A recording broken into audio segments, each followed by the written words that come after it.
Good evening, everyone. Time for another silver update. Now we're going to start off with the amazing elephants. As you know, we covered them in the last update, and there were about 5,700 of those available for roughly $26. Those are now all gone. They do have tubes of those, but they are about $5.60 a tube, which comes to about 28 bucks a coin. And I really don't know whether they're going to get more back in. So just out of curiosity, I did add a poll here on the right hand side. You can only vote if you're a member. So go ahead and vote. We've got 11 votes. Kind of curious to see how many people bought. You can see that we've got 3 votes between 11 and 25, 3 votes 76 100, and 2 votes for 1 to 10, and 2 votes for 26 to 50. So we're looking about maybe 400 or 500 ounces that the members have taken. Today it dropped by about 3,000 ounces. It looks like somebody bought about 3,000 ounces in one fell swoop. So I don't know if that was my members or that was a coincidence or what happened with that. So kind of curious. But go ahead and vote. If you haven't voted, you can only vote once. It's going to log your IP and it's only going to let you vote once. Now let's go over to the silver chart. This is the 1 hour chart of silver provided by netdania.com. You can click on the link below. You can see that the MACD has reset. It's reset to about a low that has been hit. You can see starting back here all the way back in June. And if we draw that trend line up, you can see that it kind of trends up. And then we get this reset on this interesting smackdown we had today. Now that was about a dollar move. You can see it amounted to about 1, 2, 3, maybe 4 hours, and that was right back up where it started. The equivalent move for this, if this were the Dow Jones Industrial, that would be a 600-point drop and then back in a couple of hours. So you can see that silver is incredibly volatile. That's, to me, proof positive it's a manipulated market. And I'm going to show you here with the main topic of the night. It is definitely not the only manipulated market. So we're going to go over and look at an article on Zero Hedge.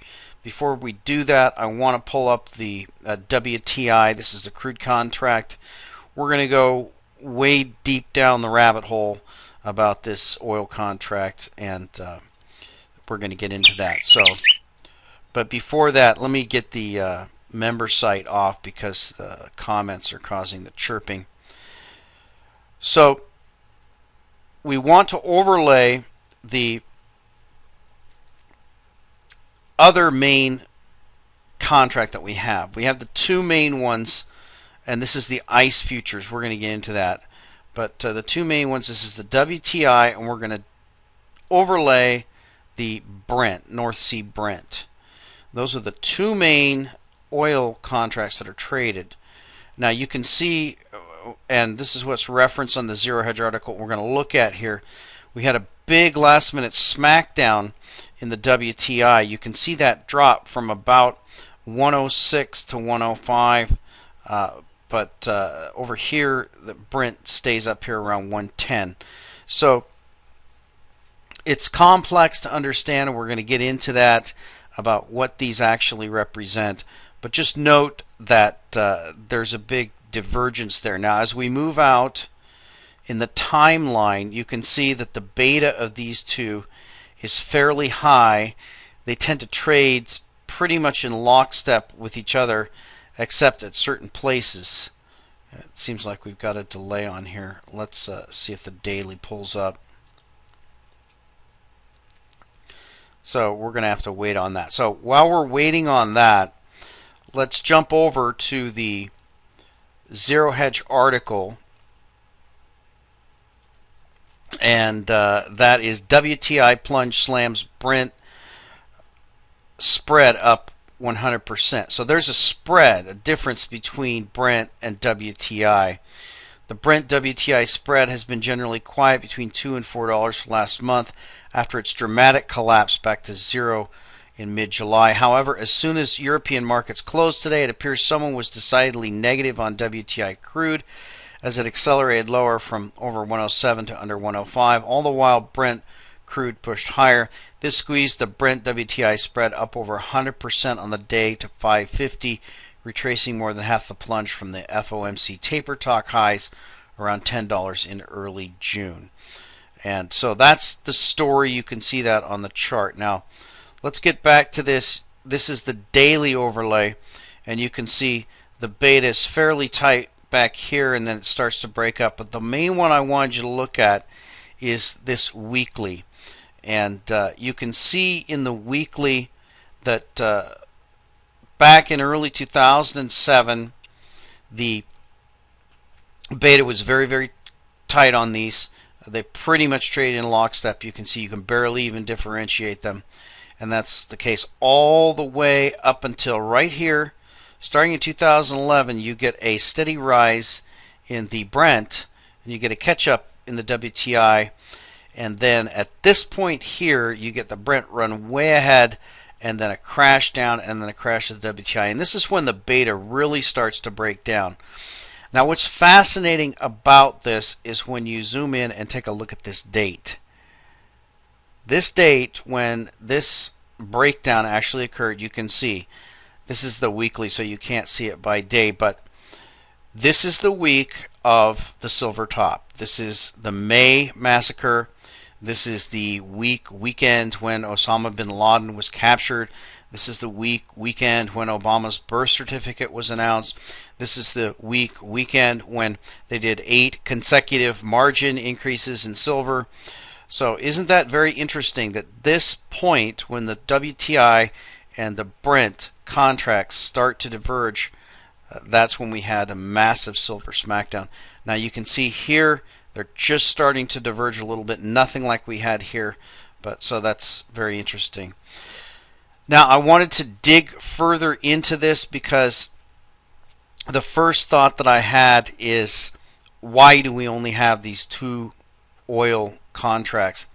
Now it turns out that that's not the case at all. We actually have a whole bunch, but we need to explore this to understand how that works. So this is the Wikipedia entry on Brent crude.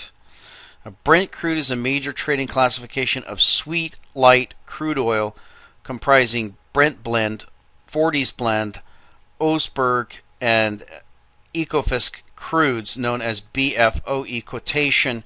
Brent crude is sourced from the North Sea. The Brent crude oil marker is also known as Brent blend, London Brent, or Brent petroleum. The other well-known classifications, also known as references or benchmarks, are the OPEC reference basket, the Dubai crude, Oman crude, and West Texas intermediate. Brent is the leading global price benchmark for Atlantic Basin crude oils. It is used to price 2/3 of the world's internationally traded crude supplies. So that's going to be the big boy. That's the one that they're setting all these prices around. Now, you've got to understand with oil, oil is not like silver. It's not like gold. You don't have such a thing as a barrel of oil because they're all different. So light sweet crude, both of the Brent and the WTI are actually considered the sweet crude. That has to do with the well, that's yeah, there it is. It has to do with the density. It has to do with the difference between light and heavy. So those tend to be more valuable. Now, I want to take you over and have you look at this different benchmark here, this OPEC reference basket. Now, the first thing that stands out here is you can see that the OPEC basket is actually a blend in and of itself, because you have to remember that all of these crudes are different. You can see you have the Saharan blend from Algeria, you have Ecuador, you have heavy blend from Iran, you have Basra light from Iraq, you have the Kuwait export. You can see all of these, and that's changed. So a barrel of oil is not a barrel of oil. Now they're quoted normally in dollar, a number of dollars below Brent, because Brent is going to be the superior, and the WTI. Actually, I believe that the WTI, West Texas Intermediate, is actually lighter and sweeter. It's the best oil. That's very interesting to see that the price of the WTI is lower here than Brent. You can see that it wasn't for the longest time. They're very, very closely matched, but now they're different. So, two things that jump out at you on this page. The first one is going to be this OPEC basket price. When you click on this link, you get a connection to the OPEC.org site, and they're going to give you a graph of that OPEC basket price. Now, what I found so fascinating about this is when you put it out to the yearly chart, you can see that the high in the OPEC basket price of 94.45, which was reached in 2008, was actually surpassed in 2011 at 107, and we've stayed high. So this does not look at all like the U.S. and British oil charts. This is actually at all-time highs. Now you figure out the explanation for that. The other thing that is fascinating is we have a link here on Wikipedia to this pricing differences among various types of crude oil. But now when you click on this, and I've never seen this before on Wikipedia, you get a link to the Wayback Machine. And the reason why is this isn't available anymore. This is a document from tonto.eia.doe.gov. So this is the Department of Energy site that no longer has this, and this is from a FAQ on their site. Pricing differences among various types of crude oil. According to the International Crude Oil Market Handbook published by the Energy Intelligence Group, there are about 161 different internationally traded crude oils. They vary in terms of characteristics, quality, and market penetration. Two crude oils which are either traded themselves or whose prices are reflected in other types of crude oils are West Texas Intermediate and Brent. Isn't that fascinating? The United States and Britain, complete domination of not only interest rates through LIBOR and precious metals through the gold and silver fix in London, but here we have another fix. We have a fix of the oil. Again, the two main players, the United States and Britain. Comparing these two crude oils with the EIA's import refiner acquisition cost, the OPEC basket, the NYMEX futures, important to understand the differences among the various types of crude oil that are often referred to in the press and by analysts. Generally, the differences in prices of these various crude oils are related to quality differences, but other factors can also influence the price relationships. West Texas Intermediate is of a very high quality and is excellent for refining a larger portion of gasoline. Its API gravity is 39.6 degrees, making it a light crude oil. It contains only about 0.24% sulfur, making it a sweet crude oil. Brent blend is actually a combination of crude oil from 15 different oil fields in the Brent and Ninian systems located in the North Sea.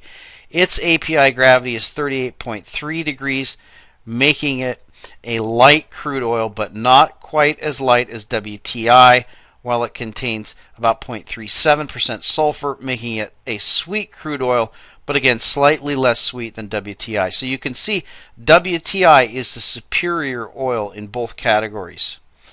NYMEX futures. The NYMEX futures price for crude oil, which is reported in almost every major newspaper in the United States, represents on a per barrel basis the market determined values of a futures contract to either buy or sell 1,000 barrels of WTI or some other light sweet crude oil at a specified time.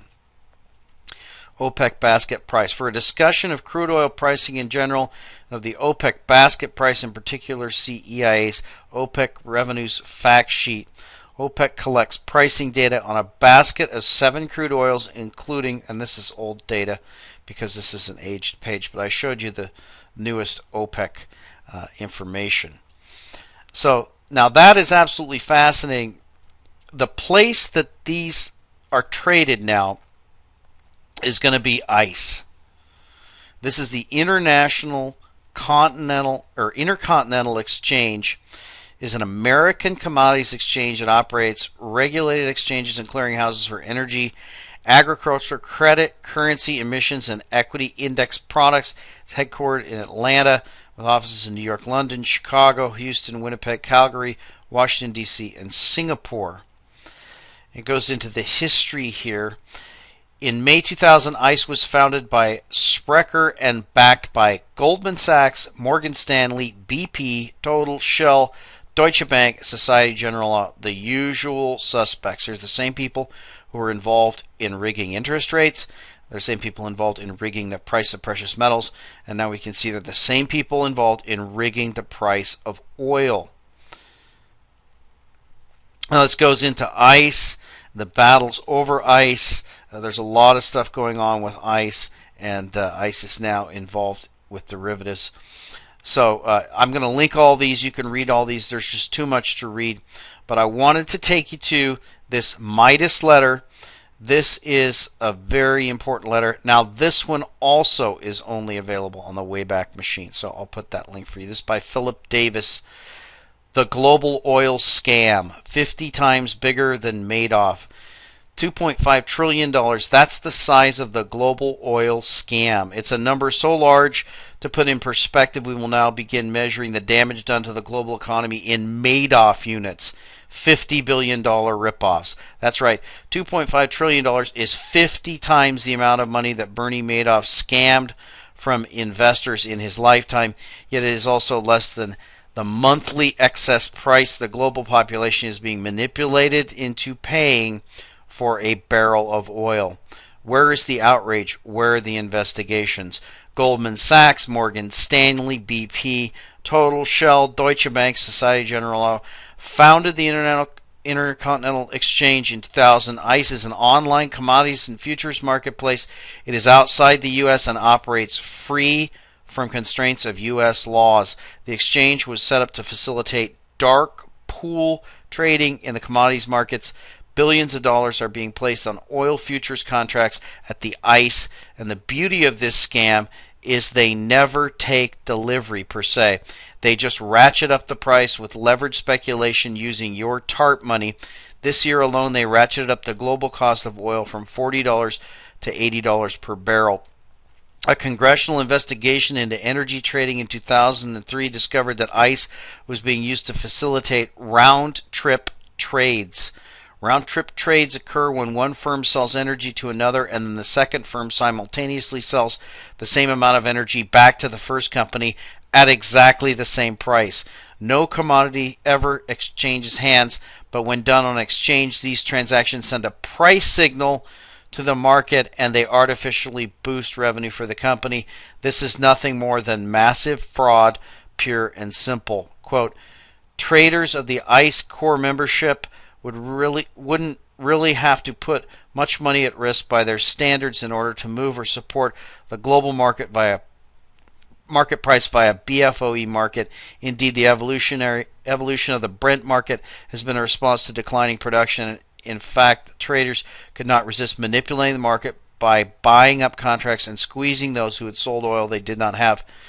The fewer cargoes produced, the easier the underlying market is to manipulate. Chris Cook, former director of the International Petroleum Exchange, which was bought out by ICE. How widespread are round-trip trades? The Congressional Research Service looked at trading patterns in the energy sector, and this is what they reported. This pattern of trading suggests a market environment in which a significant volume of fictitious trading could have taken place, yet since most of the trading is unregulated by the government, we have only a slim idea of the illusion being perpetrated in the energy sector. DMS Energy, when investigated by Congress, admitted that 80% of its trades in 2011 were round-trip trades. That means 80% of all their trades that year were bogus trades where no commodity changed hands, and yet the balance sheets reflected added revenue. Remember that these trades are sham deals where nothing was exchanged. Duke Energy disclosed that $1.1 billion worth of trades were round trips since 1999.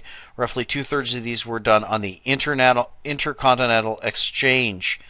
That is the online, non-regulated, non-audited, non-oversight for manipulation and fraud entity run by banks in this country. That means thousands of subscribers would see false pricing. Under investigation, a lawyer for J.P. Morgan admitted the bank engineered a series of round round-trip trades with Enron. You can chart the damage done by Goldman Sachs and their gang of thieves by looking at commodity pricing pre and post ICE. Before ICE, commodities followed a more or less normal growth path that matched global GDP, was always limited in price appreciation by the fact that ultimately someone had to take delivery of a physical commodity at a set price. ICE threw that concept out the window and turned commodity trading into a speculative casino game where pricing was notional and contracts could be sold by people who never produced a thing. Sound familiar? Sounds a lot like silver. To people who didn't need the things that were not produced. And in just 5 years after commencing operations, Goldman Sachs and their partners managed to triple the price of commodities. And it goes on. So, a gigantic scam. He goes into the CFTC's definition of manipulation.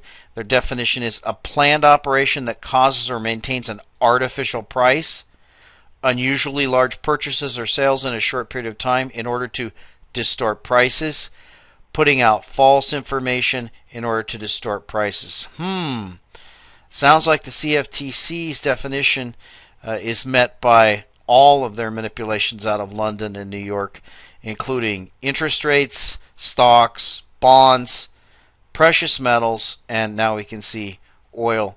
The same scammers are running the oil market, and this is the biggest game of all. So, what does this divergence mean? Why is Brent, North Sea Brent, trading at a significant premium to WTI, and this divergence just happened today? I have no idea. I can't tell you. But I can tell you that it's very, very strange that only these two crude oil contracts are allowed to be traded. We have a lockup by the London, New York crowd. They've locked up the control of world interest rates. They've locked up control of world precious metal prices. And they've locked up control of world oil prices. So we have rigged markets. They're being rigged out of London and New York. And maybe this is an indication that some of that manipulation is starting to break down. At some point, it is going to break down, and the manipulators are going to be exposed. And we'll talk to you next time.